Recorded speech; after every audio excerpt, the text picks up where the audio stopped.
Good afternoon. My name is Joseph Lloyd and I source cars for people on a professional basis. Although most of the cars I source are between £1,000 and £5,000, very often I've been asked to show something a little bit cheaper on the channel, and so I came up with No Budget Reviews, the series where we look at cars that you can buy in good condition with an MOT for under £1,000 and you can enjoy driving. We don't film this in an expensive manner, we don't use separate microphones, we don't use dual head tripods, we don't even use a DSLR, but we do have a lot of fun.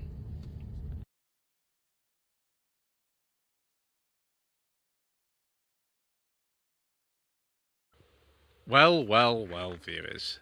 Having had 3 Mark 1 Hyundai Lantras on the channel, we've got another one, but this time it's a Mark 2. Facelifted Mark 2. It's a 1999 Hyundai Lantra J2 1.6 Remo Special Edition, clearly with an electric aerial.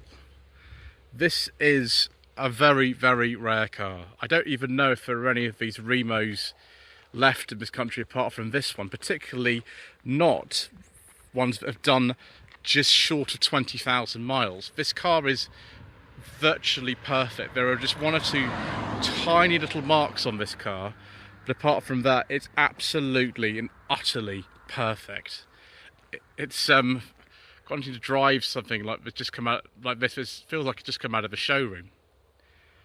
The Mark II Lantra was made from 1995 until the year 2000. And what's really funny about these, not in this post-facelift, guys, I think the facelift occurred around 1998, but pre-facelift, there are actually 2 other facelifts before this major one.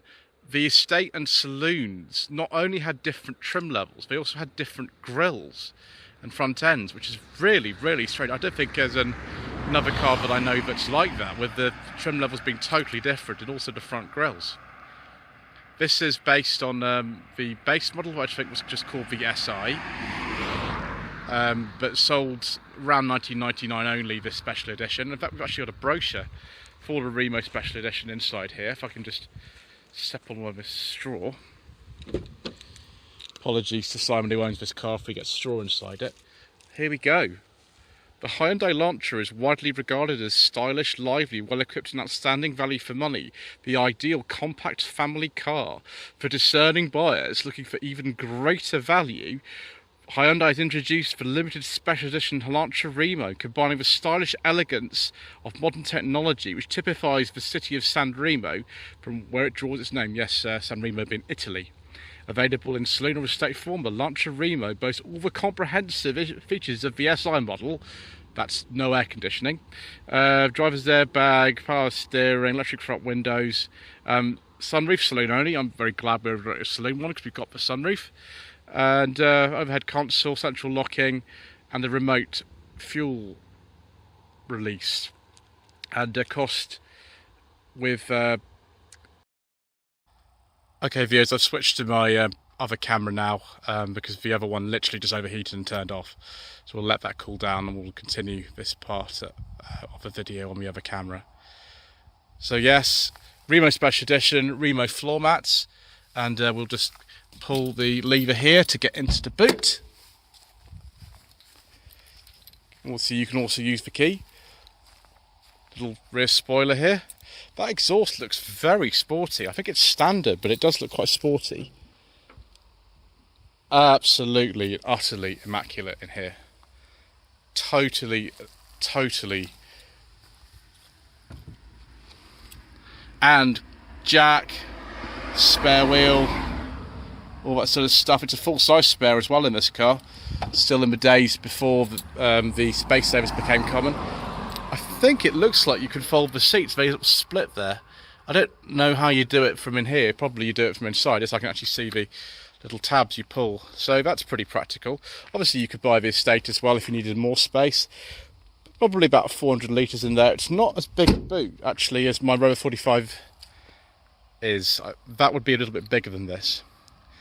And yeah, so it's funny, the sort of 45 is an evolution of the 400 HHR, which would have been a direct competitor actually to this back in the day.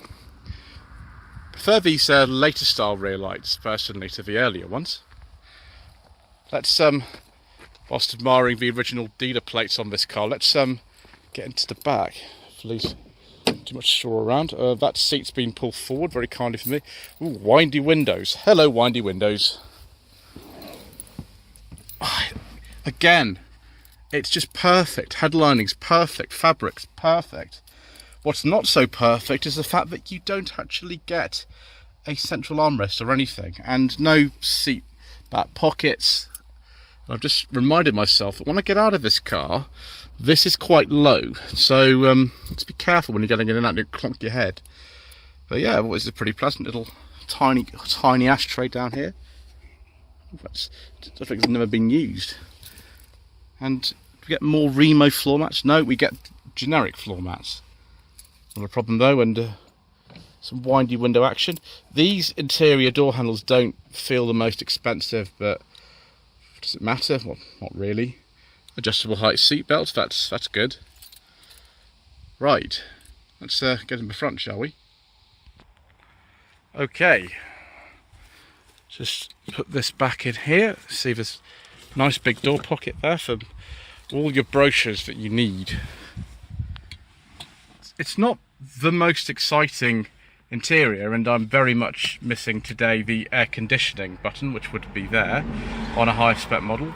There were only 4 trim levels, including this Remo Special Edition, the SI, which was based on the GSI and the CDX, and the CDX really came along later actually. It wasn't available in the pre-facelift cars, but 2 litre would be the top of the range one as well. So we've got the bookmark in there, so we can try see if we... oh.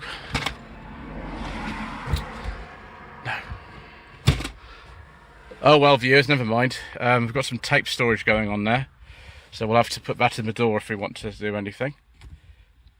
Little tiny place for more tapes, including the best of Barry Manilow and Michael Ball, the musicals. Ooh, very much of sort of the era. Look at these very simple and clear instruments. Look at all those blanking switches. And it's just a very kind of, maybe a sort of Ford Taurus of the era inspired, a sort of curvy car. There is a centre console here with some map lights, electric sunroof, which is very helpful today. And that's about it. There's not really an awful lot more to say. This sort of grey colour was quite common on sort of Asian cars of this era.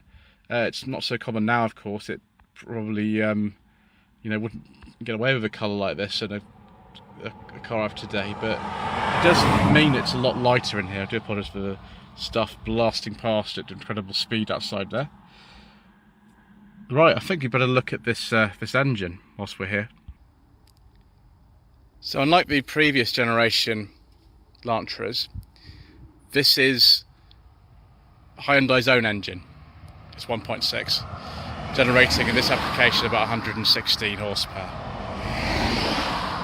Reasonably easy to work on. It's a bit more crowded than I was expecting. We've got all this stuff going on at the back, although front of there with this really weird dipstick sort of curve there, and lots of Korean warnings for exciting things. But you know, for a car of this era, this is sort of what they're like. Glad we've got power steering. I would like some air conditioning though, viewers, and I keep saying that. But, you know, there we go. You don't sort of come to this area normally and expect to have to use air conditioning. Having spent long times around here when I was younger. Well, all the holidays we had. But anyway, that's enough of that. I do like these Remo graphics of those wheels. Anyway, I think it's time to go for a drive, viewers, and see how enjoyable the J2 Lantra is on the road.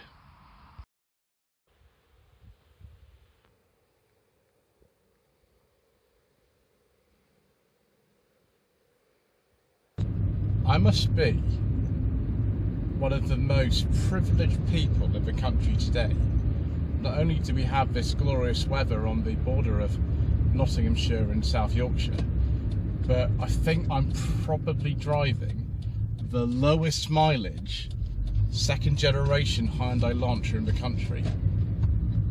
It just feels like a new car. I can't explain it any other way. It just feels totally new. It is crazy. Gearbox new, steering new, interior new. I do apologise, by the way, if there's any sort of wind noise and things. I have to have all these windows open because the one thing this special edition Hyundai Lantra does not have is air conditioning. It doesn't have any air conditioning. That's why I've got the sunroof open and 2 rear windows, trying to get some sort of air in here. And it's 31 degrees today, so I do apologise. This has a 1.6 litre engine. This is Hyundai's own engine. It's not a Mitsubishi unit, unlike the previous generation Lantra. And in this application it develops about 116 horsepower. There was also 1.8 available, that was 125 horsepower, and the 2 litre, that generated 138 horsepower. There weren't any forbidden fuel variants at this time, so we don't have to be cautious about that. It's very sort of pleasant to drive. It's nothing sort of revolutionary or exciting particularly, but it's comfortable enough. I will say though, in this particular model, there is no seat height adjustment, and the seat feels too high. My head is really far higher up than it should be. I've also got to remember the indicator stalk is on the right hand side, so we still haven't got into the stage like we are today where Hyundai very much makes cars tailored for the European market, and is very successful with them as well.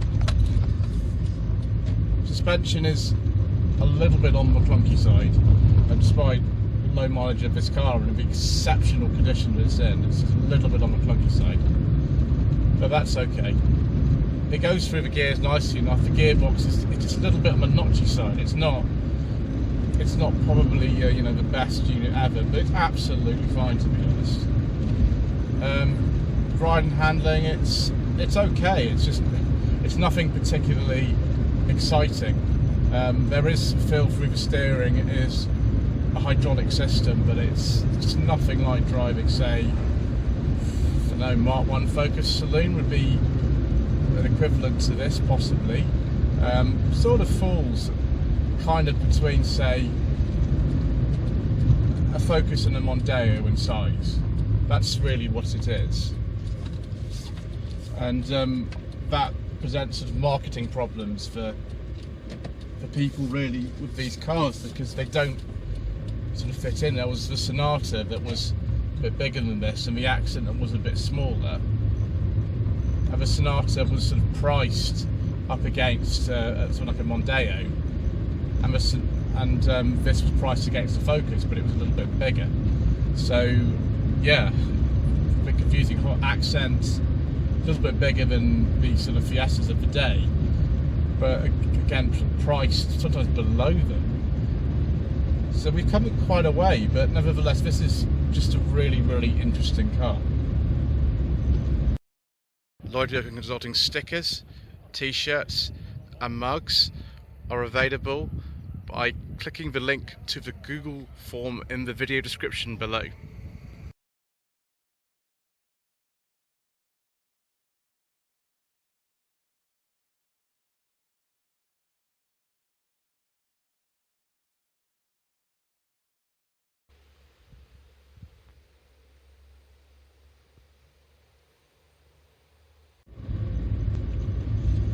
Right viewers, we've taken some precautions against the weather, and we will continue on our little journey in the Hyundai Lantra Remo. This name wasn't used in all markets. A lot of the time the car was called the Elantra. The the reason it wasn't used in this country was because Lotus reckoned it sounded a lot like Elan, and of course the M100 Elan was in production until about the time that this car was launched. By 2000, when the next generation car came along, Hyundai probably sorted it out with Lotus that they could just name it Elantra in all markets, and so they did, and that car was made from 2000 until 2006 from memory. It certainly feels perfectly fine. I don't feel that there's an awful lot really to say about the way that this car drives. It's more interesting to me as like a historical sort of record of what Hyundai was doing when they actually sort of put their own designs that weren't based on previous Mitsubishis, and they were using their own engines, and they sort of brought these out to compete with some of the Japanese and European cars. And it's fine, it's perfectly comfortable. The engine's actually reasonably powerful in this car. I don't feel that particularly that there's as much to say about this as there would be about some others, and that's just my opinion really. Some people have emotional attachments to cars like this. These weren't what my family had when I was growing up or anything like that. I just sort of saw them around. I just find this an amazing survivor car in this condition with this mileage, especially this rare special edition with the brochure. I think that's just incredible. And I quite sort of like the idea of maybe a 2-litre CDX version of one of these. If it's got a leather interior, that would certainly interest me. Maybe the estates like that. There is a lady I think who's previously offers me an estate version of this to have a go in. And if you're watching this video, then please get in touch. The email address is actually at the beginning of the video. But yes, I'm very, very grateful to Simon who owns this car. Let me have a go.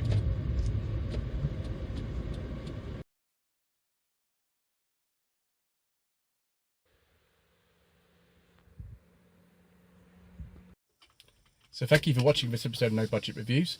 Please don't forget to subscribe to the channel, like this video, leave a comment below.